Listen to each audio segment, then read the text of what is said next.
Hi everyone. Hi my dog lovers. I have a helper here today.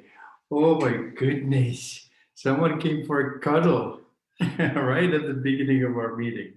This was absolutely unplanned, but why not, right? We're all about dogs. And I just wanted to say hi, Alicia. Hi, Pax.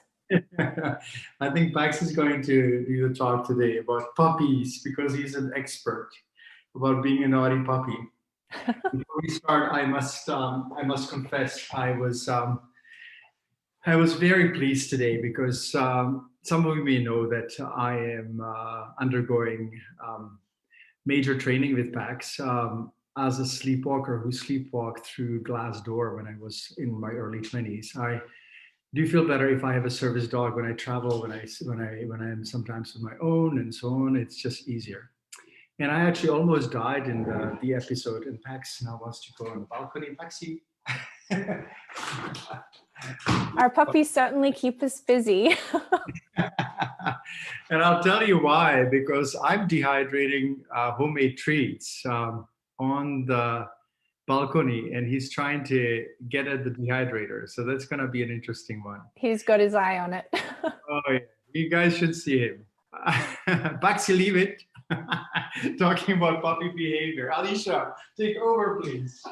I must say that I really feel for Dr. Dobias because having a young pup, whether they're a few months old or a few years old, it is a lot of work, but such a valuable thing for us to be able to enjoy. My pup is now almost 7. I can't believe it, in September. So he's a little bit past that stage, but still a pup at heart. I think they never change really. Like the way they come, they are their whole lifetime. And Pax is kind of an internal puppy, I would say. But what I was going to say, ironically, we got a lot of praise from the training organization. We trained with an official ADI organization, and we got a lot of praise. And at the beginning, when we started working with them a year and a half ago, they wouldn't or didn't really believe that everything can be done positively. And I was just kind of nudging very gently. And today they asked me whether the mother was still having puppies because Pax is such a well-behaved dog and so well trained. Ironically, he just made a little faux pas here, but otherwise he was, yeah. So it's actually I was, when I was preparing today the little lecture or the little live, I was thinking, I don't call myself a puppy expert, but I think that I could call myself an experienced veterinarian with puppies because it does really take obviously a lot of patience and love and maybe 2 years of time to actually get somewhere where you feel, okay, now my dog is well behaved and safe and all that. So today we have many things to talk about. For those of you who have been following me with my podcast and writing, this is kind of a video version of the puppy series. And the reason why I decided to go ahead with the puppy series is really simple. There are so many puppies around. It's crazy. I've never seen anything like it before. And I think it's great that people realize that there's more to life than shopping and hoarding. That there's nature, there are trees, there's there's everything out there. It's just so amazing, and dogs kind of take us out and show us the wonder of the world. And the problem is though that with puppies there are a lot of challenges. And I would like to talk about the different challenges that I've heard people talking about, and some of them I've had myself.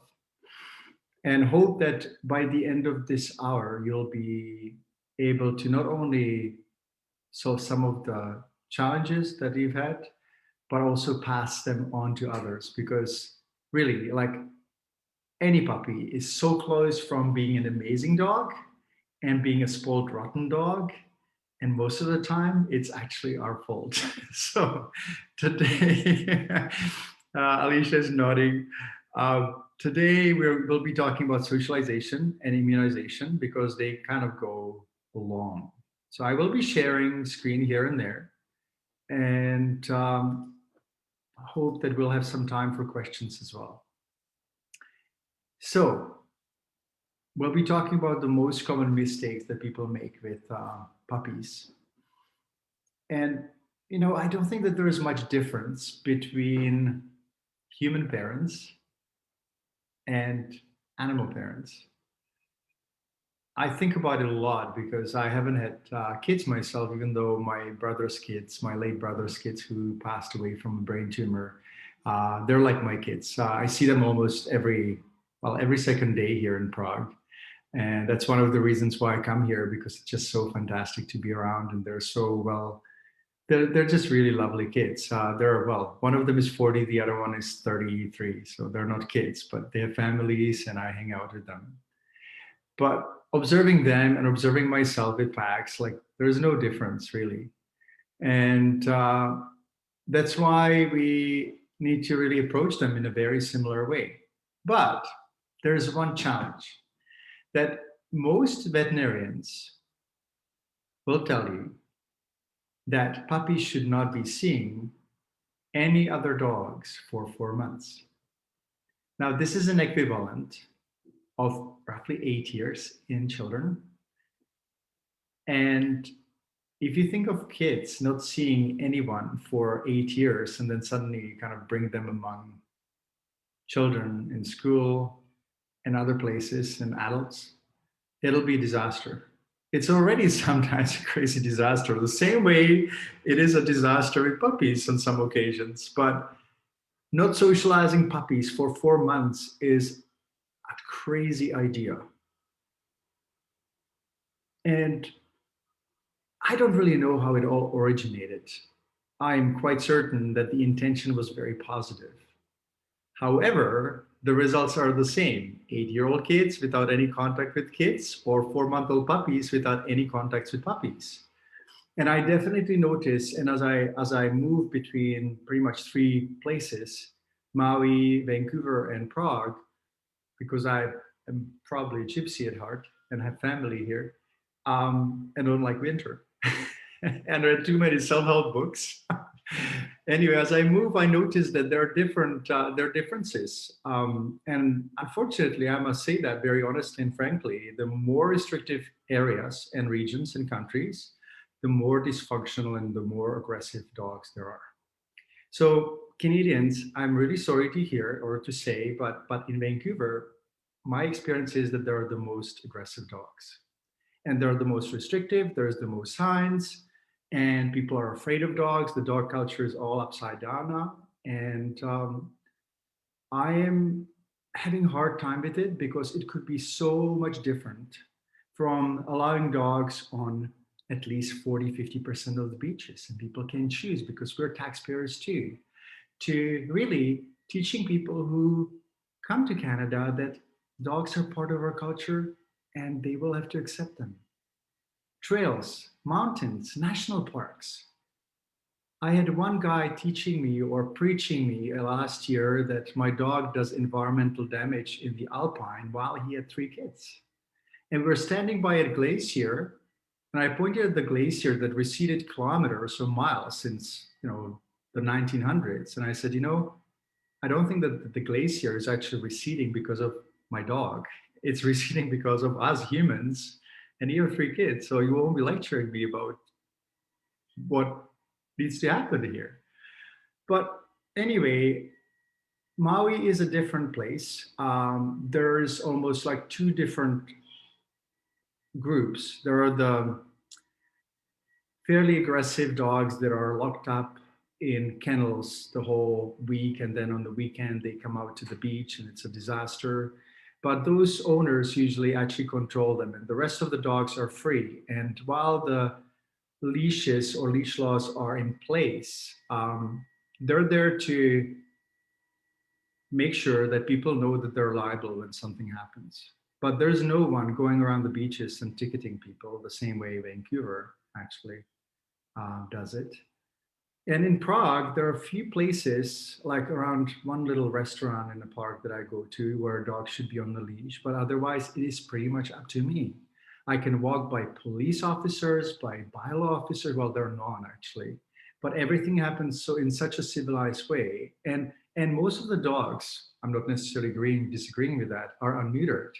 And it's still happening in a very civilized way. So once again, the more freedom we give our dogs, and I know that some of you may disagree with me, but the more freedom we give our dogs, the better they are. So I'll be talking about that too, and give you some examples. And I collected some pictures, and we'll first talk about immunity.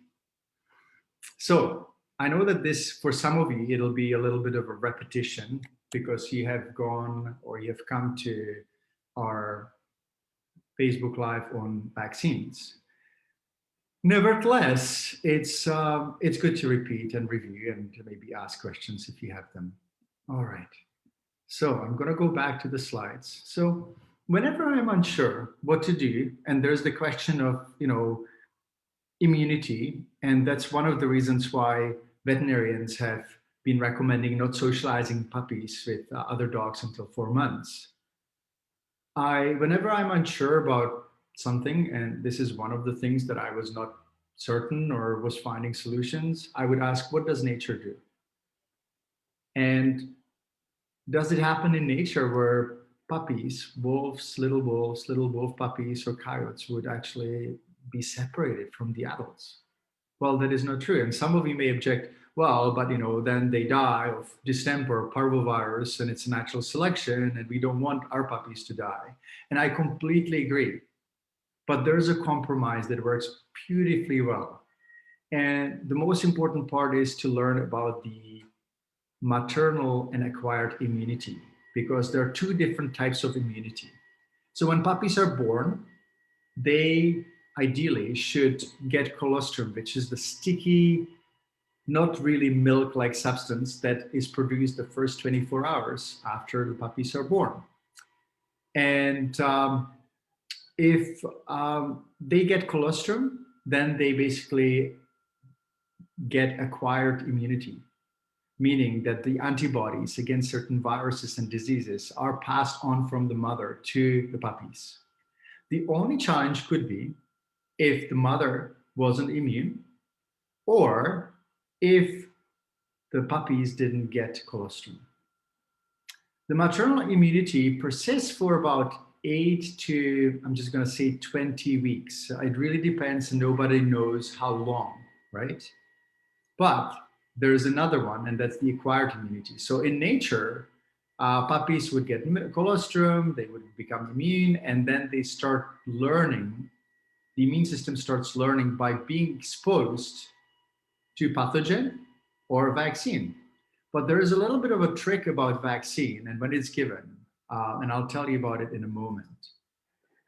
I would like to talk about the main diseases because it's not rare that a puppy would get 20 plus antigens or vaccines against different diseases within a span of 2 months, which is kind of crazy because in nature, the body never needs to go through 20 diseases in a span of 2 months. And this is too much of a load on the immune system. That's why we are having so many problems with vaccine-related issues. I'm not necessarily disagreeing with vaccines in principle, but I think that they should be used as a last resort to create good protection and immunity.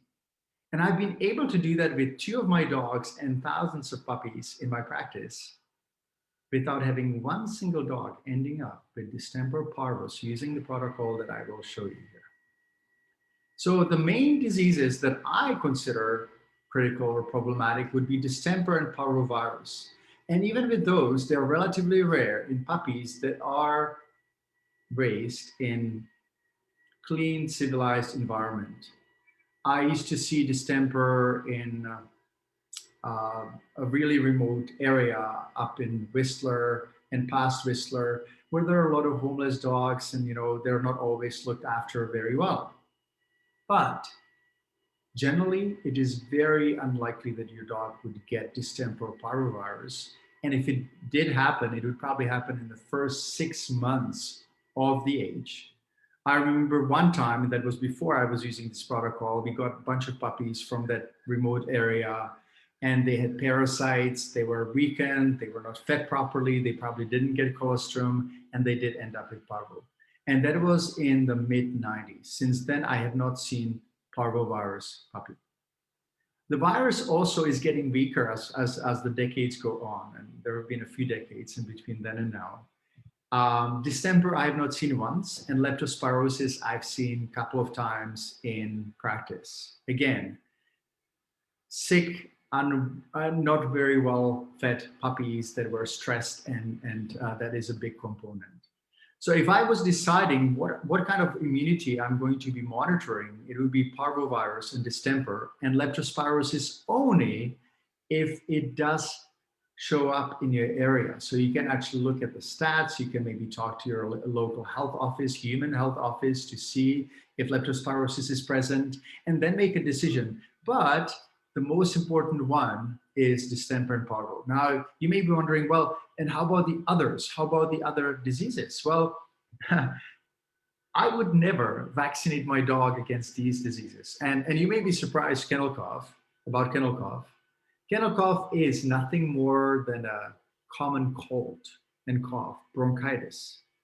It is as life-threatening as a cold, and we don't consider cold being really life-threatening. The problem is that many boarding facilities and kennels and some veterinary clinics require that. What I have seen kennel cough vaccine do, it does cause actually the actual disease that it should prevent. Quite often I would give kennel cough vaccine in the old days, and I would have dogs coming back coughing.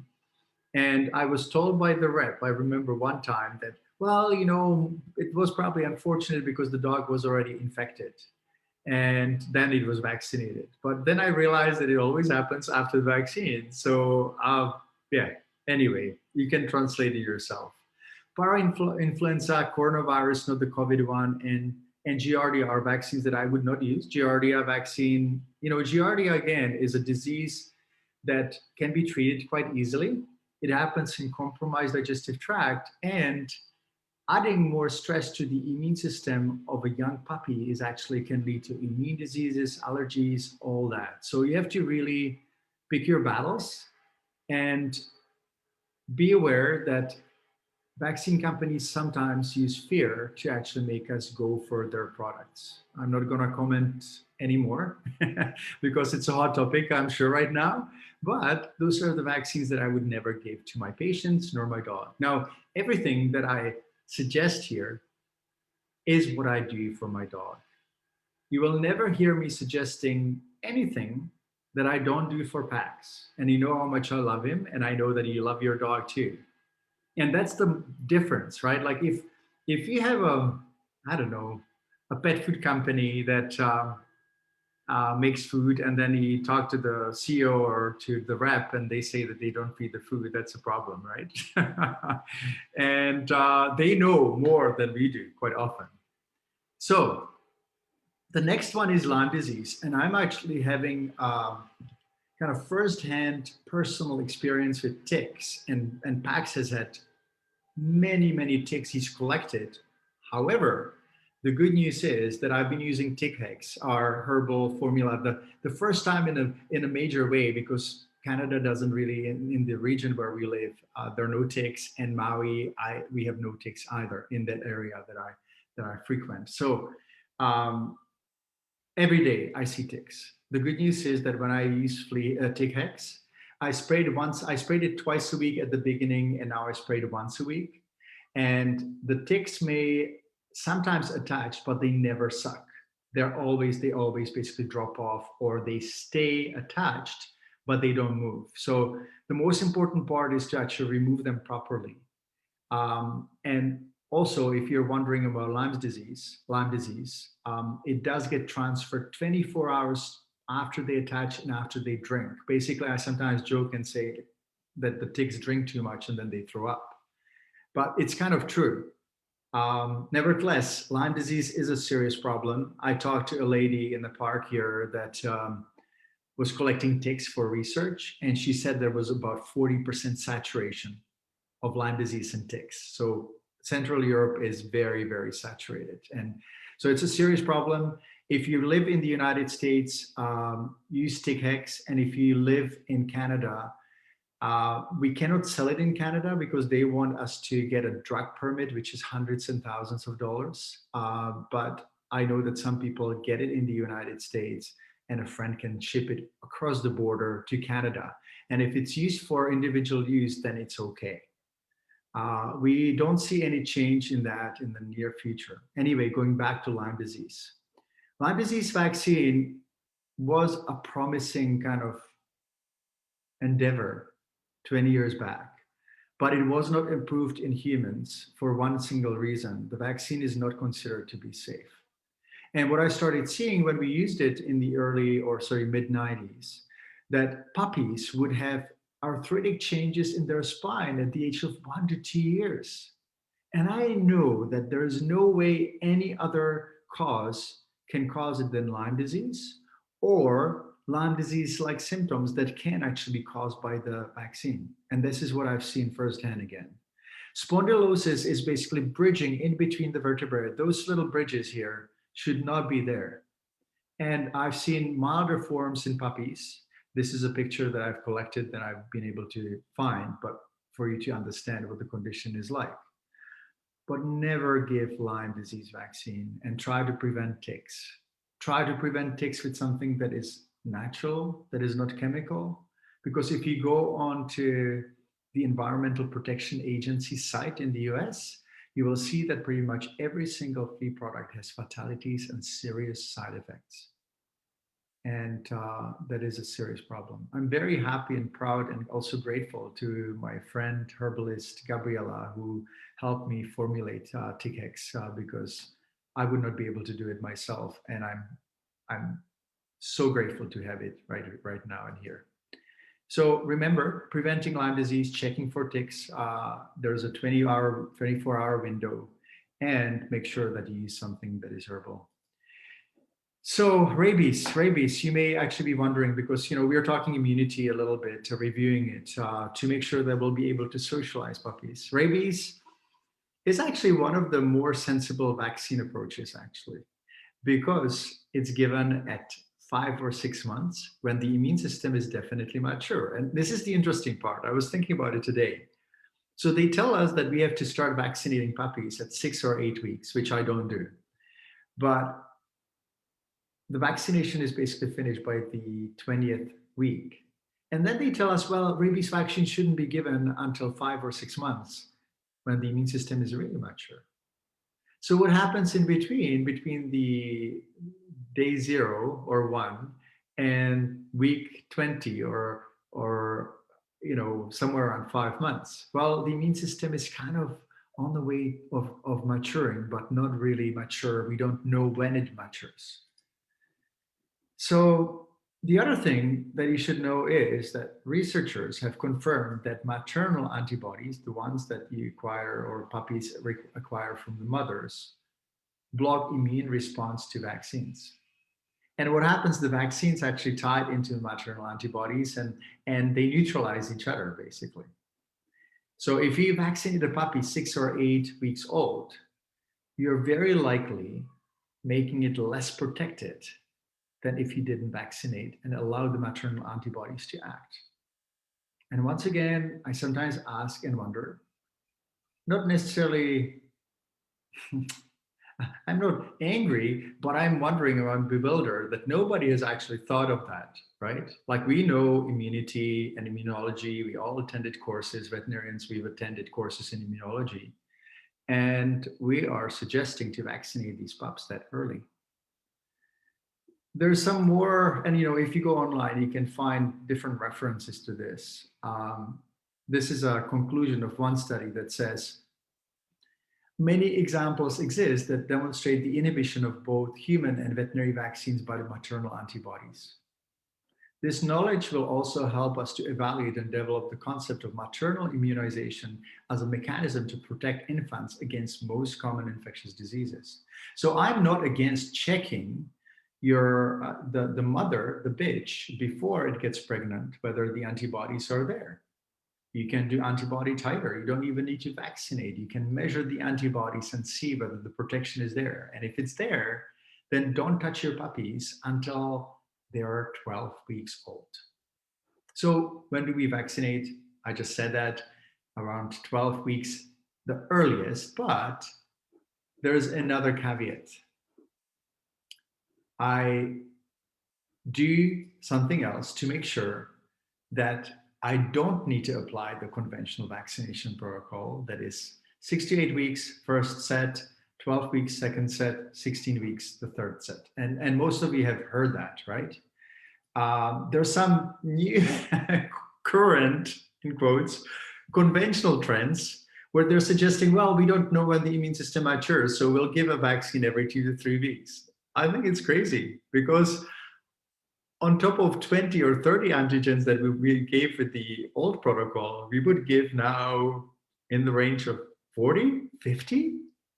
Imagine the allergies, imagine the autoimmune disease. It is kind of crazy because the immune system just freaks out. Like it feels the same way as if you have too much work at work. The immune system is not mature enough.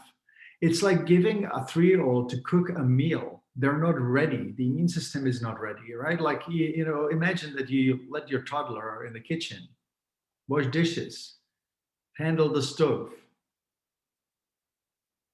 I hope that sometimes I will be able to have a conversation with immunologists or with people who do suggest these crazy vaccination protocols.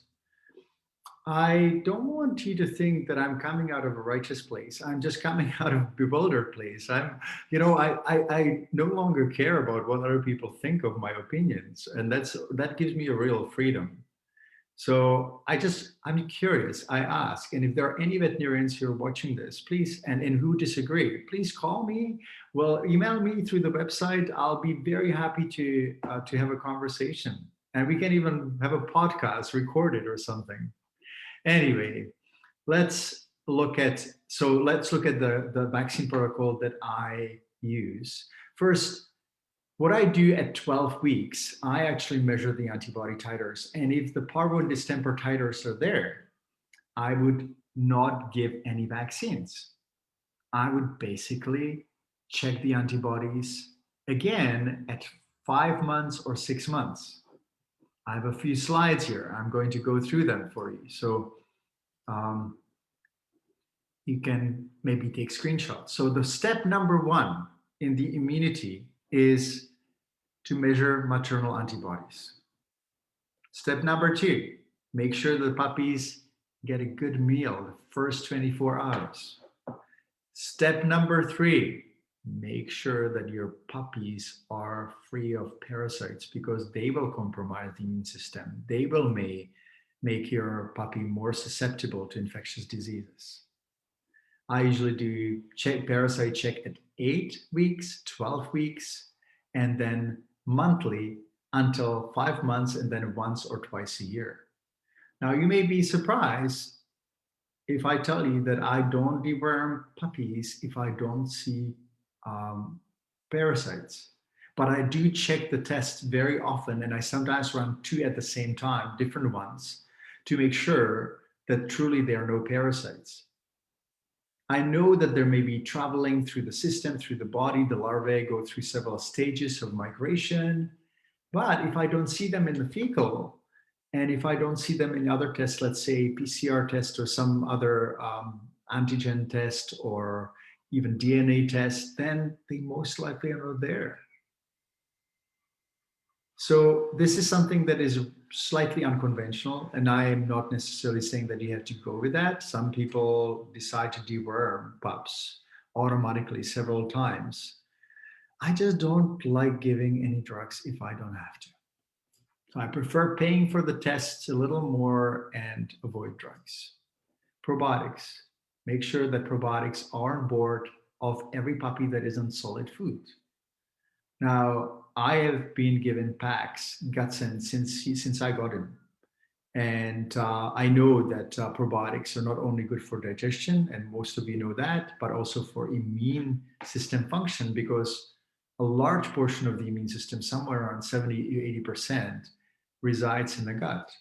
And then the 5th step is to socialize the puppy, your puppy, carefully, cautiously, in between 8 to 12 weeks, even before the first antibody test, if the mother had antibodies. If you don't know whether the mother had antibodies, then I would be very cautious, right?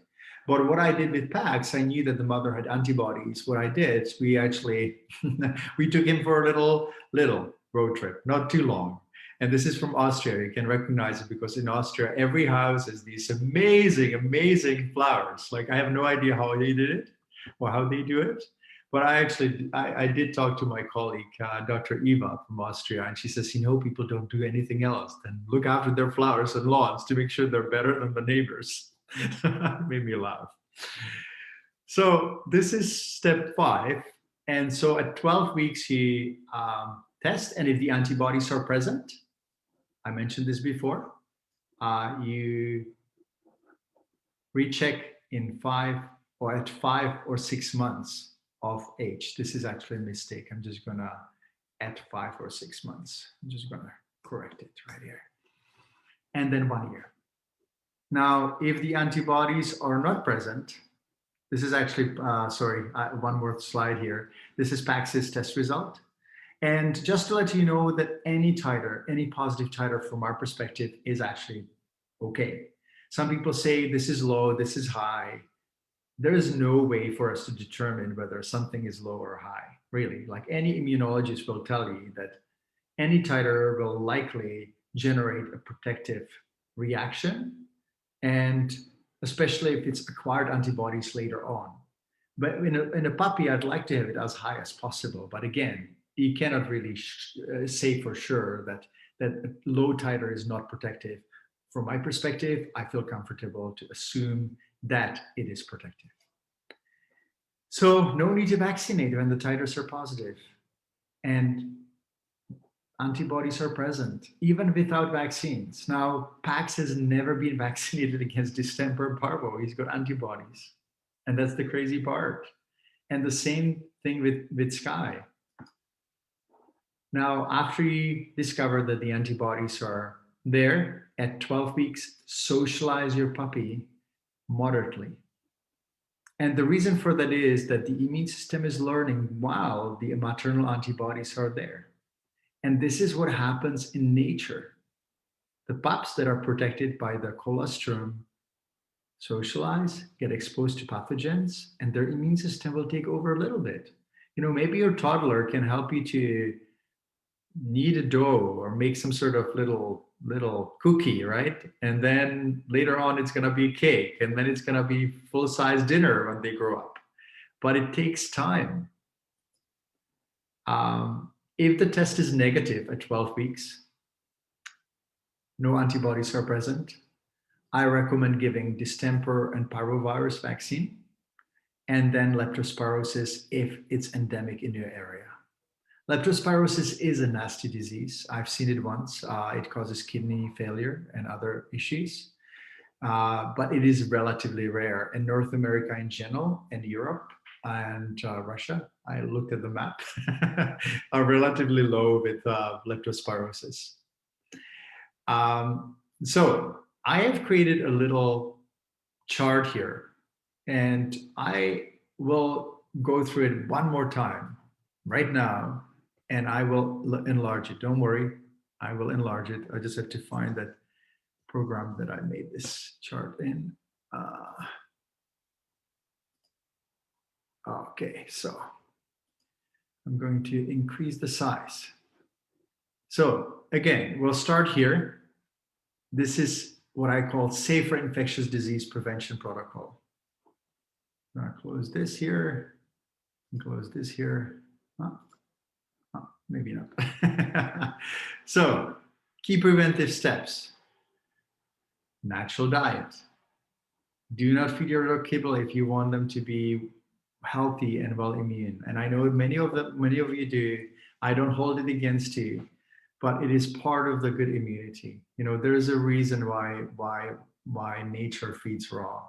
Nobody questions when you go to the wild and you see a wolf somewhere from the distance to eat prey. If you have binoculars, nobody questions that kind of diet. And the canine tract digestive tract of a domesticated dog and a wolf is the same. It may be different size, but it's the same and unrecognizable anatomically, other than the size. Essential supplements, they're right here. You can go to our website and check them out. And then parasite check, okay? And then titer at 12 weeks, if positive, 5 months, if positive, 1 year, and then consecutive testing past 2 years may not be necessary. I personally don't do it because I've never seen a dog getting diseases, infectious disease such as Parvo distemper past 6 months. So I think in 1 or 2 years is pretty safe. So if negative, vaccinate and then retest in 1 month. Make sure that you administer homeopathic remedy called Thuya 200C at the time of vaccination or post-vaccination if you didn't make it before or at the time, because it neutralizes the potential negative side effects. So again, vaccine and retesting. And then if it's negative again, vaccine and retesting, right? But most of the time, only one vaccine is necessary and needed. And you'll be able to check the antibodies at, if it's positive, you'll check them at 5 or 6 months and then 1 year. If you vaccinate here, then check in 1 month, they're positive, then you can do 5 months and 1 year again, right? So there's no need for the boosters. If the antibodies are there is no need for boosters, you guys. Beware of the following: unnecessary boosters, Lyme disease vaccine, kennel cough vaccine, Giardia vaccine, and all the other diseases that are very rare and not really life-threatening and serious. Rabies, give where rabies present or for travel, and administer homeopathic remedy Listen 200C. And you can see all this on our website. You can go vaccination protocols in puppies. You will have articles there. And you will also have an article on rabies vaccine. So it's a little bit of a handful, I know, but we're going to share this little protocol with you. Let me just see if I can. Alicia, can you screenshot it and then share it on social media? Maybe trim it a little bit. 1, 2, 3. Nice, thank you. Let's go further. And we'll go on to socialization, maybe a few more things. Let me just see. This time, I don't remember everything that I prepared because I just had so much fun with it. And, it's funny, whenever I prepare for my Facebook Lives, I kind of dread the idea of preparing something. And then when I get into it, I love it. And I know that I hope that it's going to make a difference. So let's talk about socialization. Actually, one more thing I wanted to show you. I wanted to show you one more slide about the immunity. There was one research study that actually confirmed what I'm saying, how long immunity lasts, right? So they actually looked at the different strains of distemper virus, and it lasted somewhere between 7 to 15 years. When you look at Parvovirus, antibodies lasted for 7 years post-vaccines. Rabies, 3 to 7 years, imagine that. But, we now have the rule of needing rabies vaccine every 3 years. I'm not going to dispute it. It's minimum 3 years and up to 7 years. And all these are the other non-core vaccines that I talked about, right? And canine coronavirus, lifetime protection, whether vaccinated or not. So I hope that this is going to hopefully happen in COVID or with COVID, that we will build up antibodies, and maybe it's going to end up with not being as big of a deal as it is now. Anyway, so your goal is to minimize risk of disease, minimize vaccinations, and socialize.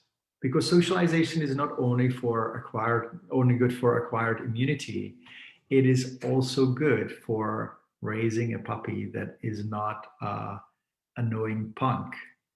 Everyone loves well-behaved dogs.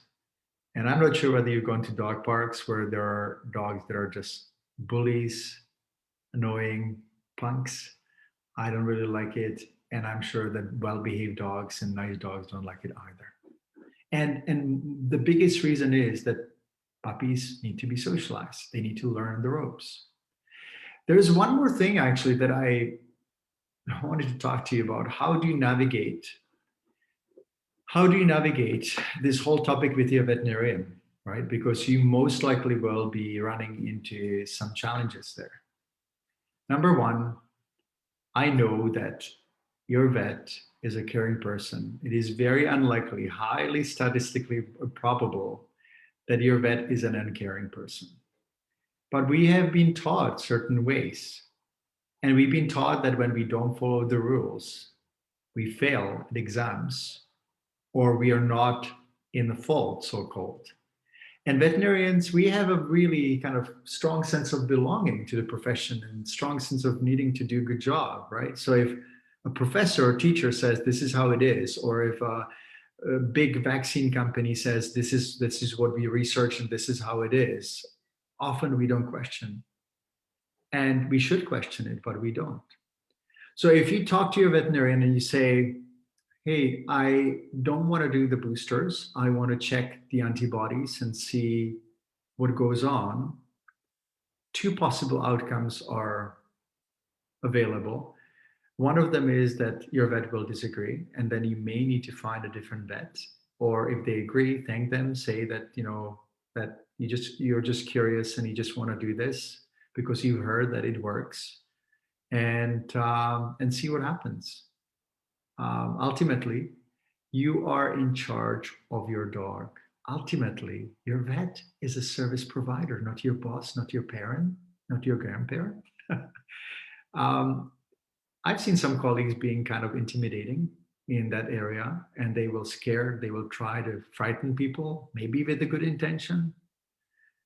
Try to be strong. Or if you feel that that's the way you want to go, I'm not going to be the one to try to convince you.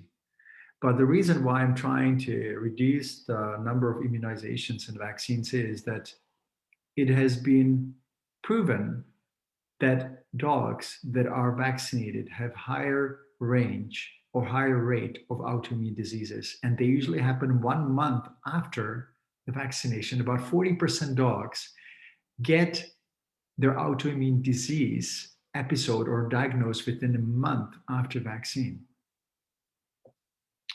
So this is how you navigate your veterinarian's office. This is what you need to do. Remember, you're the boss. Remember that you are free to make any decision. And whether I told you something or not, question me too, because I don't mind you questioning me. I actually like it because then I can explain things a little more. So what do we socialize? What do we do about socialization? How do we socialize? I try to avoid dog parks that do not have a good, well-behaved pack of dogs. And I mean small pack of dogs. I noticed that every dog park has a different culture, and every country has a different dog culture. So it probably will be safer if you avoid dog parks because they have higher density of pathogens. And the second reason is that there are always dogs that misbehave and will or may traumatize your puppies. Some people say, well, but I want my dog to play and I want my dog to be socialized. Well, do it in some other circumstances, and I'll show you what I do for packs, or what I've done for packs. Oops. Was I sharing a screen? I was, Alicia, wasn't I? Or I wasn't, maybe? Did you see the slide? We could see the slide, yes. Oh, okay, great. The best early socialization, especially between 8 to 12 weeks, is to get a few healthy dogs that will be in your little bubble, in your puppy's bubble. And Pax actually was a really good buddy to Lana, his girlfriend. We call her his fiance. She's now a big dog, as big as Pax. But this was last year, and they played and played and played. And Pax sometimes would tell her what not to do. You know, it's okay if dogs hold puppies by a scruff, or they kind of pin them down gently and tell them, you know, you've been bugging me for too long. This is how they learn the language. This is okay.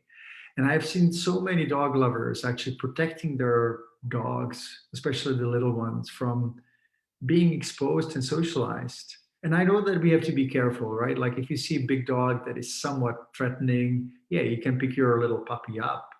But generally, you get a sense of which dog is okay and which is not. And that's why I actually like to use a more controlled environment where with an older buddy, maybe a puppy, not a 10-year-old dog or 15-year-old dog, maybe sometimes it would be okay, but they're not going to play as much, right? They will be more correcting the puppy and being more serious with them. Sleepovers. Oh my goodness. These are Pax's friends. Again, this is Lana this year on the right, very right, and Toby is their friend. So they sometimes play and play and play for hours, and we miss them very much because they're over in Maui. And find the right dog culture. In Maui, there is a group of, there are actually a few dog groups in Maui. One of them is gets together at the beach on Sunday around 8 o'clock. And there's every single size of a dog, from the little Chihuahuas to Wolfhounds. And it is so much fun, you guys. It is so fantastic. And you can see that the bigger dogs and kind of like, you know, check the smaller dogs, and there's dynamic going on. And this is super fun and cool. And you also meet some people, and if the culture is right, if the dynamic is right, it's wonderful. I did have one time I came to the beach and I was thinking, I love going there and just being a dog lover, being, you know, dog person, having my camera and taking pictures. And I must say that one time I was caught by surprise that a dog lover from our community started asking about order that she shipped a couple of days before. And I have no idea how to look it up anyway, but I spent half an hour answering questions about the order, and then I almost missed my yoga that I was going to. And the lady was sweet. I liked her. I really do. But as I was leaving, I was saying, I'm sorry, I have to go to yoga. She said, oh, I have one more question. So if you actually ever run into your veterinarian in a park or on the street, you know, I have a suggestion. Have a conversation with them about dogs as if they were another dog lover, because they love it. I love it. But do not ask them veterinary questions. You know, I used to work in Whistler, BC, where Alicia is right now. And I couldn't even go shopping for groceries. And, you know, I guess veterinarians are not as lucky as, I don't know, urologists or some other people, because people would not stop them on the street. But it's a funny one. So anyway, find the right culture in your neighborhood. Plenty of off-leash time. Now I've created these videos. This is actually just about last week. A little pup that I found in the rain in the park in Prague, and Pax was actually being the big buddy here as well.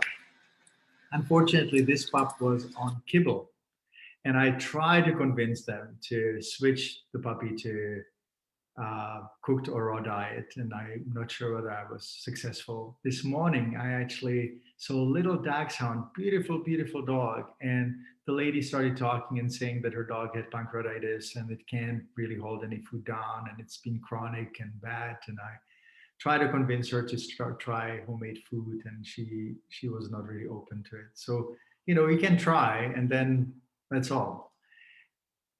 Off-leash time.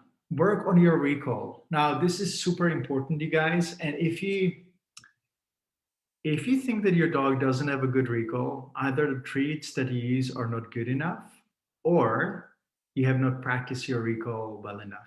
You cannot really take your dog in the park and start yelling, Pax, Pax, Pax, and Pax is ignoring, right? Me. I wouldn't do it. What I would do, I would start training recall in one room, and I would call the name and give a reward when there's a reaction. Then when your puppy comes, and you have to do this over and over and over for months, and sometimes even a couple of years, right? Until it clicks. One thing that I want to say is never repeat your recall and do not challenge your dog in such a way that he will be ignoring you. If you start repeating the recalls and the dog ignores you, that's a recipe to a disaster. And it's a dangerous thing in the long run, because if you cannot recall your dog and there's a car coming, and it may happen, the worst could happen, right? So work on recall. It took me some time for Pax to work on recall. And I must say that while I was questioning whether he should be neutered, as a service dog, he has to be neutered. But I also see that his life is actually much easier, that he's not distracted, he's much more attentive, and I think that he's overall safer. I would wait, though, until about 1.5 years to neuter dogs, until they're fully developed. And I know that some of you may be concerned about early neuters possibly increasing the rate of cancer. I agree that early neuters are, from my perspective, criminal. I have no idea why they do it. We cannot neuter our dogs when they're immature, their cartilages and bones are not developed. I do not agree with it, and I can tell you that I would never neuter a dog before 12 months, and most likely and ideally before 18 months. So this is one of the parks that we've been in. I just wanted to show you. This is my hometown Czech Republic, and I recall Pax here. He's much more keen. That wouldn't happen 6 months ago like that. I took him to the same park 6 months ago, and there was a female in heat, and guess what happened? 15 minutes later, he showed up, and I was with the female in heat and the owner who brought him in back. So that was a problem. Good health starts with good harness and good leash. So if you are leash training is super important again. Do not use retractable leashes. We are actually thinking about opening a campaign where we are going to allocate certain budget. And if people send us a video of smashing retractable leashes or driving over them with a car, that we will send them gentle leash. And the reason why I don't like retractable leashes is that they apply pressure on the neck, and they sometimes cause neurological abnormalities, and dogs start licking their paws because they have abnormal sensation. Also, when they run to the end of the line, it's a real serious jerk. And the brake, the same thing. We've seen hypothyroidism, thyroid gland issues, neck issues, and the neck governs the whole body. There's parasympathetic nerve lines and fibers going through the neck. They affect the heart, the lungs, the digestive tract, the internal organs, the kidneys. Everything goes, you guys, when neck is damaged. So a harness and a leash. And we will post some links. It took me about 15 years to find the right harness, and Pax has it right here. He's never had a leash attached to a collar except once when I did it by accident, and I was horrified. That's how much I'm afraid of collars and leashes now, because I've seen so many problems. I just can't. It's like there's no way I'm going to attach a collar and a leash to my dog's neck. Anyway, the more advanced socialization and just kind of getting dogs used to, and this may be, for some of you, this may be really too much, but if you have a dog that actually is well behaved and responds to you, you can start taking them to less busy places and teach them to stay on the sidewalk and teach boundaries and all that. Luckily, Prague is now relatively empty. There are no tourists, and there are a lot of pedestrian zones. So I can take Pax to Old Town Square, and Maxi, wait.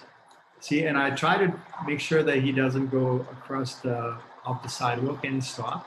So this is the kind of behavior that you want to develop. Now, if you've been to places like Thailand, they love dogs there. And every morning we woke up and if it was a little chilly, dogs would have sweaters suddenly. People put sweaters on them and all that. But they all roam streets and they navigate traffic and they're car aware. And I think that it's just because they're given a little bit more freedom. And I'm not necessarily saying and suggesting that our dogs should be roaming the streets, but giving them some sort of responsibility, they learn. And if you go through 1 to 2 years of training, then eventually your dog, some dogs, not all, may be reliable. But training is not easy. And I'm not a dog trainer, but I could share some information with you on what I've done with packs and how I've done it, maybe in short videos. I don't know. I know that some of the trainers out there will be really mad with me and they will say, what are you doing? You're not a dog trainer. Well, I've had dogs for more than 20 years. I think that I know something. Anyway, and this is the last little bit. Give it 2 years for your dog to perform like this. I'm very proud now for Fax to trot along on the sidewalk, and I definitely make sure that he does not go off the sidewalk. Okay, that's something that you can practice. What I do, I basically would face him, kind of like make him face the road or the sidewalk end. And I would, if he tries to approach or cross, I would stop him and I would make him sit, right? And give him a cookie if he does. And there can be command as well, sidewalk or wait or something like that. It does work, but it does take patience. So if you say that your dog is never going to stop pulling because he's not that kind of dog, don't believe it. I think that the right treat and a lot of patience. I must be honest, just about 3-4 months ago when I was walking Pax on the leash and was like pain in the butt. He was pulling and then he wasn't. And it was like we didn't get anywhere because, it was really slow. 3 months later, he's walking beautifully. And it was just patience. Patience and never giving up.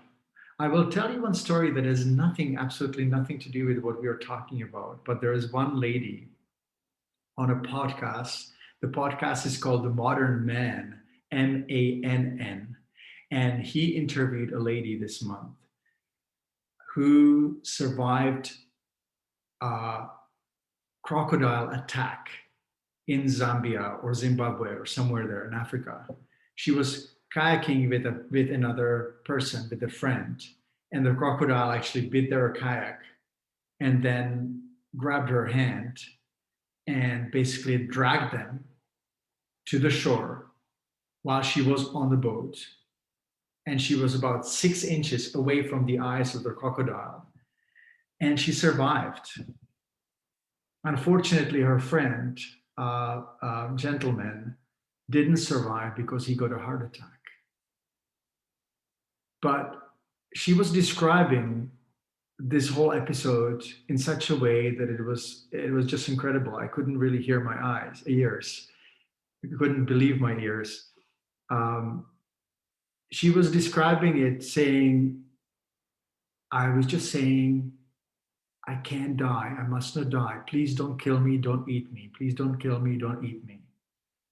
And about 10 years before, she started running ultramarathons. And she was saying, I learned to be persistent and never give up in the ultramarathons.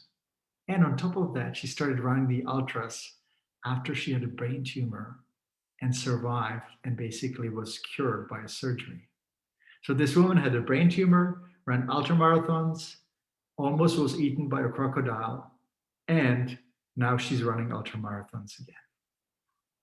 Never give up about anything, you guys, and especially about dog training and puppy training. Anyway, Alicia, what do we have here? Well, before we get into the community questions, I must say this is probably my favorite Facebook Live, if nothing else, because of the amazing photos. Pax is way too cute in that slideshow. So thank you for sharing all of that, as well as the great information. I want to start off with Patricia and Sheila. Congratulations on the new additions to your packs. They have 9 and 10-week-old puppies, respectively. So I hope that this topic has been amazing for them. And also keep in mind, community, this is part 1 of a several part series. So I encourage you to join our community, sign up for our newsletter to make sure that you don't miss out on part 2 and 3, which we'll try to cover in Facebook Lives as well. There's some great info coming up this weekend. We're going to talk about natural diet, and it's such an important topic and often a very confusing topic. So we want to make sure that all dog lovers feel really comfortable with that. So that's... By the way, there's a podcast as well on this topic that we're talking about today, and a blog as well. So if you haven't absorbed everything, this is going to be recorded on Facebook Live and podcasts and articles. So what I'm trying to do, some of the important topics, we try to record a video, record a podcast, and write an article. It's busy. I kind of like it, but I like taking pictures a little more. Something for everyone. Actually, you know what? It just, I've done this for 30 years, but it really makes me happy that I can make a difference. So I will not stop, I promise. I will not stop anytime soon. I will one day, I will have to stop, right? But I'm old and decrepit and maybe not anytime soon. So we have a few questions. I know we're already at an hour, but some great little questions from the community. Maria asks, what's wrong with giving them boosters? What are the side effects? And I know that we did go into vaccines quite a bit, so Maria may not have seen the whole Facebook Live, but this is a common question. What is the big problem with boosters? So with anything in medicine, and in preventing disease and treating disease, you should try to minimize the necessary vaccines or drugs that you use. So if I know that I'm going to achieve immunity after one vaccine, or for distemper parvo, maybe after no vaccines, the same way it happens in nature, where maternal antibodies will gradually disappear, but while they're disappearing, the acquired immunity will actually arise, right? So this is what happened with my dogs. So when I know that there is immunity, and I know that it's unnecessary to keep to vaccinate, and I still keep my puppy protected, then I will opt for not vaccinating, because again, extra challenge for the body, for the immune system. We know that autoimmune diseases happen more readily and more likely after vaccination, allergies as well, because the immune system gets hammered. It's not easy for the immune system to go through 20 diseases, in quotes, in 2 months. So that's why we have so much autoimmune disease. That's why we have so many allergic dogs, because the immune system does suffer, right? So this is the reason why I don't recommend boosters. And again, if you feel better about it, feel free to vaccinate. This is not to tell you what to do. I'm only sharing what I do and what I feel is the best approach to puppy immunity and socialization, because there are 2 issues here. The recommendation not to socialize puppies until 4 months, and the recommendation to vaccinate too many times unnecessarily. Thank you. And the next question is from Arlene, who is in Vancouver. Arlene has Hi, Arlene. Arlene has a 2-year-old Samoyed, and her pup is due for Bordetella and Leptospirosis, I can't say that word, vaccine. Should she reschedule? Should she not schedule him in for this booster? What can she do instead? Is there a titer test available in Vancouver? So first, don't give any Bordetella, actually Bordetella. I'm just kidding. I call it Bordetella vaccine because in Czech, when something is a real mess, we actually say that it's Bordel. So it's my little joke here.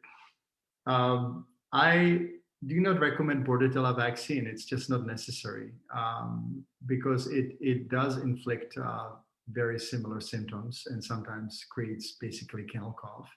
And second, it is a self-limiting disease. I think Sky had kennel cough once in his lifetime, and Pax hasn't yet. It just takes, a few days up to a week. There is also a blog on my website what you can do. And when it comes to leptospirosis, you can do leptospirosis titer, I believe, and you can just ask your veterinarian, especially if your dog does go into water, like, water that how do you call it, that stays still, like not running water, Yeah, like stagnant. stagnant or standing water. Mhm. Exactly.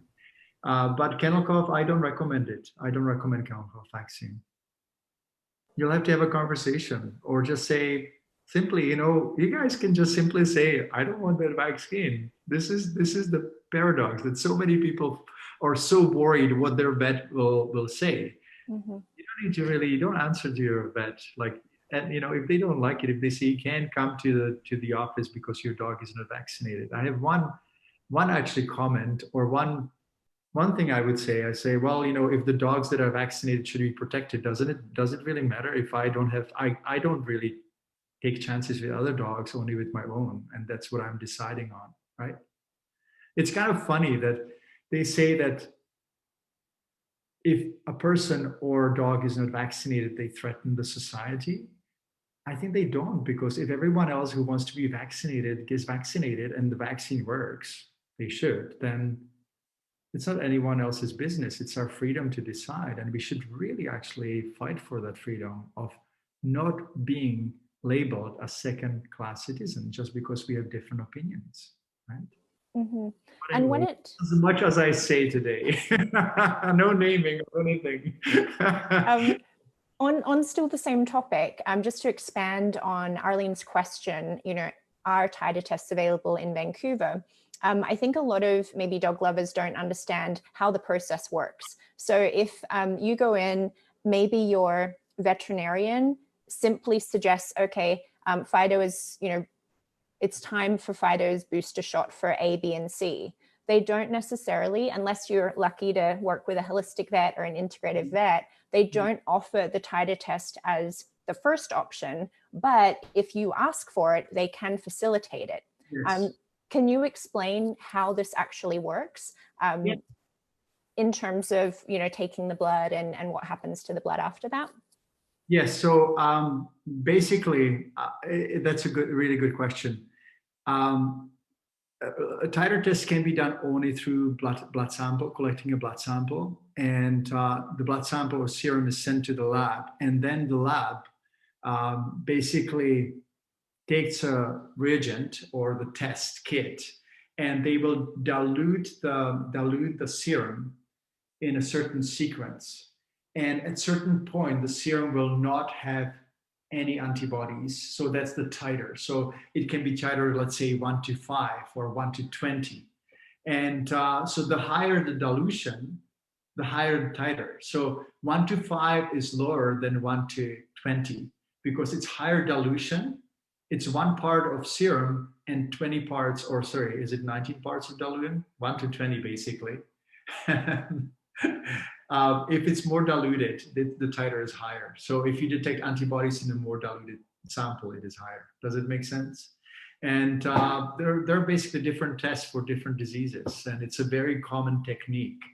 For rabies, this titer testing system is used for travel, let's say to Hawaii and rabies-free countries. So it is actually very reliable because the governments actually accept it as a valid proof of immunity.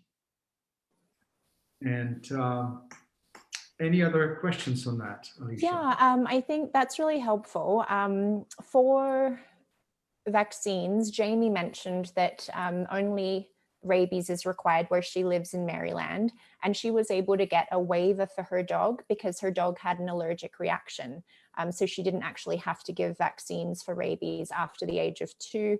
Instead, she could show her waiver or get titer tests just to show that her dog was protected. I think that's really good information for dog lovers to know that if something does go wrong, speak to your vet about getting a waiver so that you don't need to put your dog through unnecessary procedures. Another question about vaccines, this one's from Stephanie. Most vets only stock the combo vaccine. How do we potentially get single vaccines? Yeah. I know this has come up a couple of times and it depends on where people live, but what's your take on that? That is a hard one.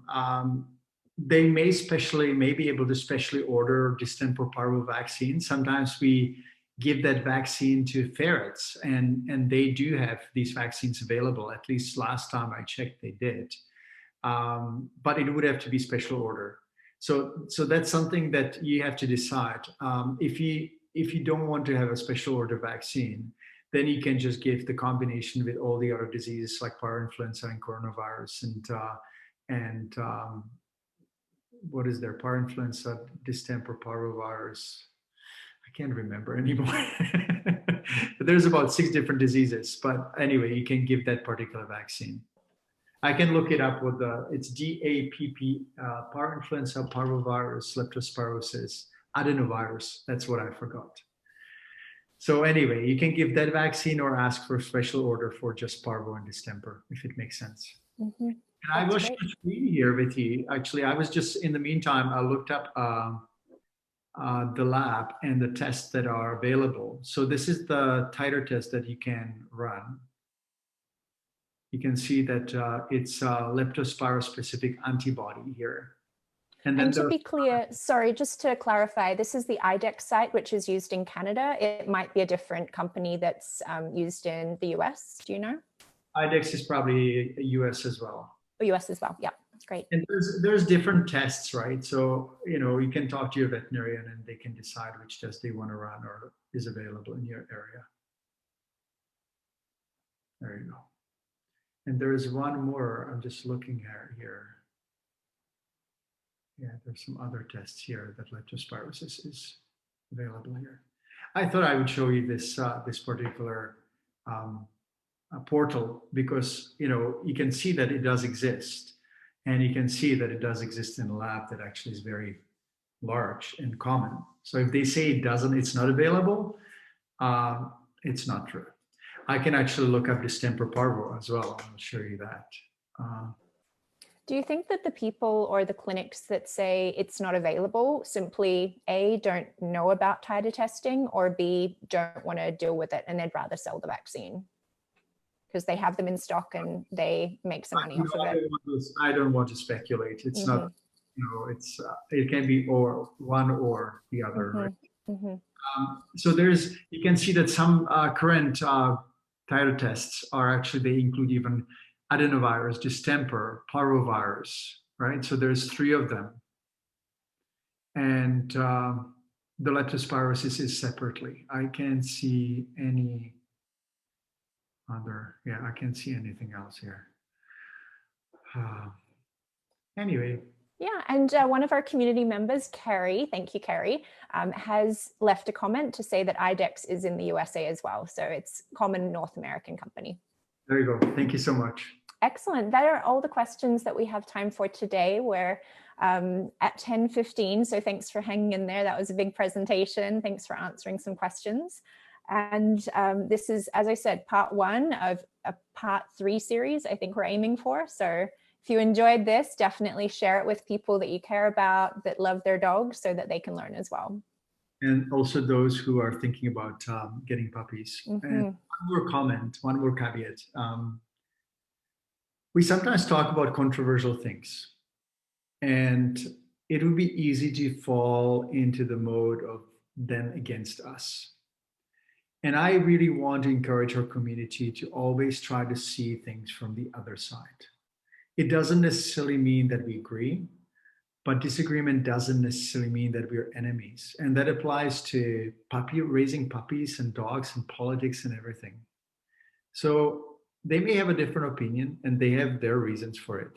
But I really encourage you not to really talk about those who disagree with us or with you as if they were bad people or uncaring people.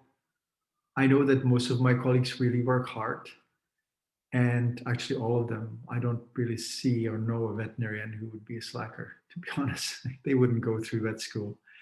But it's really important to remember, and that even applies to maybe drug companies and vaccine companies, even though sometimes I must say that I do question their motives and they could be challenged. I think that then on that level, evil does exist, but it doesn't necessarily mean that we need to participate in it. So anyway, give your dog a hug for me. Have a wonderful morning, evening, whatever it is in your time zone, and have a wonderful time. Take care. Bye-bye.